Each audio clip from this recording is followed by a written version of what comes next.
Kolkata night Riders হয়তো বেশ ভালোভাবে নিজেদের ভুল বুঝতে পেরেছে মেগা নিলামের আগে ভেঙ্কটেশ আয়ারকে ছেড়ে দিয়ে। কারণ রিটেইন না করলেও নিলাম থেকে পুনরায় তাকে দলে নেওয়ার পরিকল্পনা ছিল ফ্র্যাঞ্চাইজিটির। তবে দর কষাকষি করে আয়ারকে দলে পেতে 23,75,00,000 রুপি খরচ করতে হয়েছে কলকাতাকে। এই বিপুল অঙ্কের দাম আয়ারের জন্য যেমন গর্বের তেমনি চাপেরও। নিলামে এত উচ্চ মূল্যে বিক্রি হওয়ার বিষয়টি আয়ার নিজেও হয়তো আশা করেননি। আর এই উচ্চ মূল্যের কারণে এবার মাঠে পারফর্ম করার ক্ষেত্রে কিছুটা চাপ অনুভব করছেন তিনি।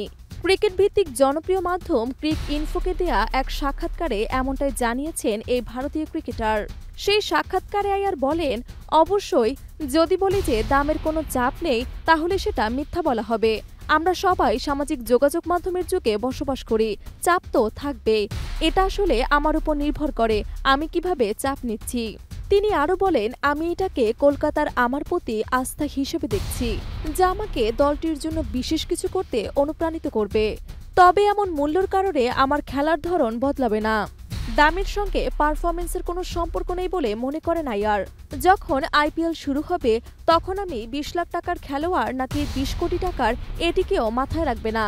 তখন আমি কলকাতার একজন খেলোয়াড়, আমাকে মাঠে গিয়ে পারফর্ম করতেই হবে।